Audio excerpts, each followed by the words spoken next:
Good day, adventurers! Today we are doing something just a little different than we normally do, where I show you a project and you work on it. Today we're going to really dive into our subject matter today. We're going to take a trip around our house.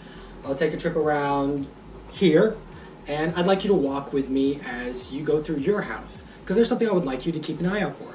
So there's some science that we either take for granted or we don't notice because it's always integrated into our whole lives. And what I'm talking about is electricity. What is electricity? What do we use electricity for? You're going to probably say for our TVs, for our electronics. But do we really know anything about it or how it works in our house? How do we get the power from the power station to our house? How does it power our equipment? Well, let's go through our house, and as we're walking along, I want you to keep in mind and remember everything that powers our electricity. Alright, now that we're back inside our room, I want to show you the project. So, hopefully you remembered how your house looked like. So, for this part, you're going to need a piece of paper and a pen, and I want you to give a quick sketch of your house. We're just going to draw down here. Here is the room that I'm in, and inside this room, we had a computer desk. And then, of course, the table that we're at. From this room, we enter a hallway.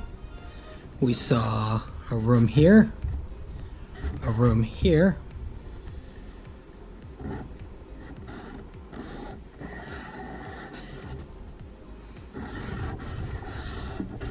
then this room right here, we had Miss Megan at her desk,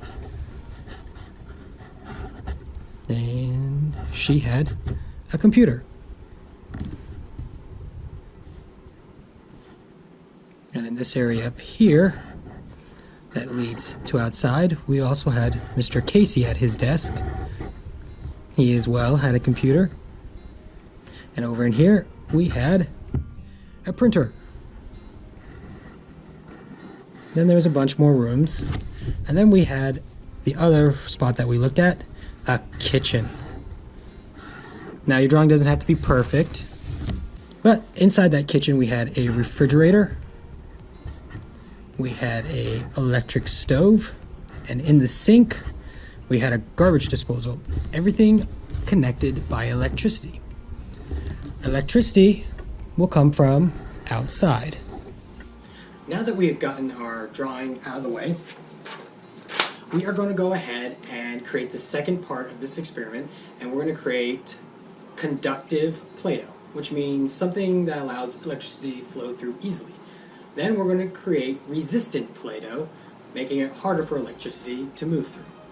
So for this, what you're going to need is oil, water, flour, sugar, salt, and a couple containers to mix them in. And optional, if you want it, food coloring.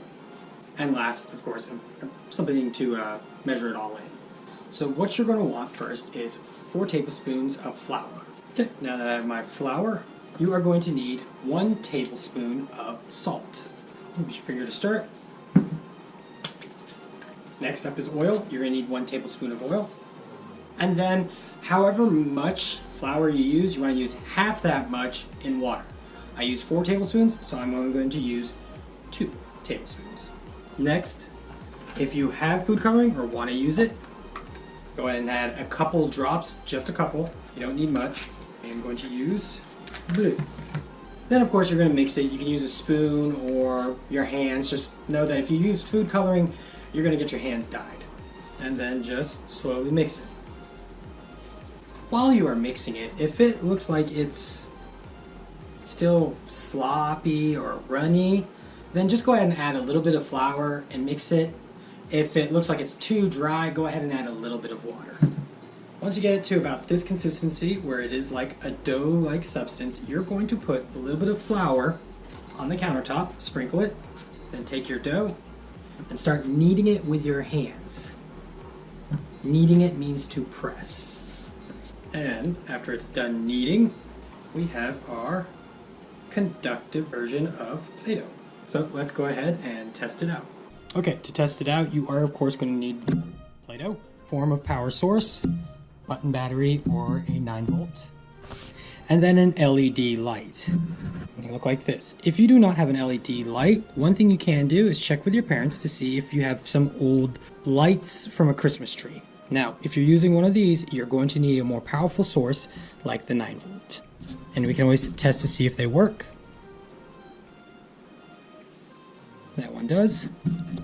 And as you'll see with this one, you can barely see the light on using a weaker button battery. But if we put it onto the 9-volt, it gets pretty bright. So first thing you're going to do is create some snakes with your Play-Doh. Put them next to each other without touching. Put one leg. The shorter leg is of an LED is the negative post, and the longer one is the positive post. So when you connect to it, you want to make sure positive is on positive and negative is on negative, and as we see, our light did come on. For the next one, we're going to go through the exact same steps as we did made to the conductive one, except for one different change. Instead of using 2 tablespoons of salt, we are actually going to use 2 tablespoons of sugar. Sugar is resistant to electricity. Resistant means that it helps block, doesn't completely stop, but it does slow it down, making it harder for electricity to move through. And it will be a little stickier than the conductive electricity. So, heads up. Okay, now that we have our resistant and our conductive, let's go ahead and try our resistant.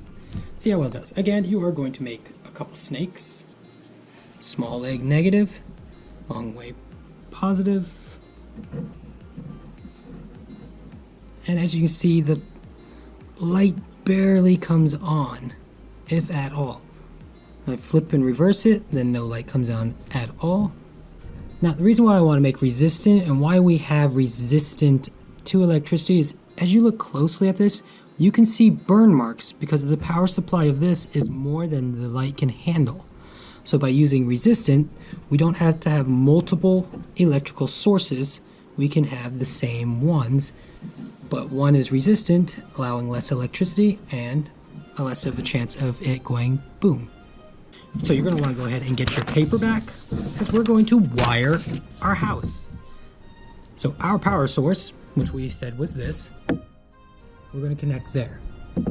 So you're going to make a bunch of snakes, and the first thing we're going to want to do is let's go ahead and power Mr. Casey's desk. We'll connect one there. We'll go ahead and connect. There we go. So his desk is connected, and we're going to try that out. So let's have this be our negative connector. Negative is marked by a negative, and a positive is a plus. So positive is long leg, so we're going to shove the long leg into there. Boom. Okay, so he now has power to his computer. If you have multiple LEDs, this is a good time to see how many you can light up. So this is going to continue to go past the printer. This one will go into Miss Megan's room. So if I was to stretch this all the way over, the negative reaches all the way over there. So to make this work, remember, you must have a negative and positive connecting. So let's try Miss Megan's computer. See if this works. Okay. Might not have the wires correct.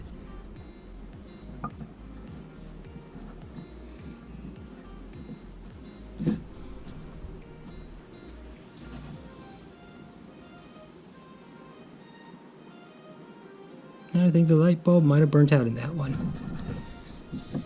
But that is the project for the week. See if you can create conductive Play-Doh, resistant Play-Doh, and draw your house and see if you can wire it.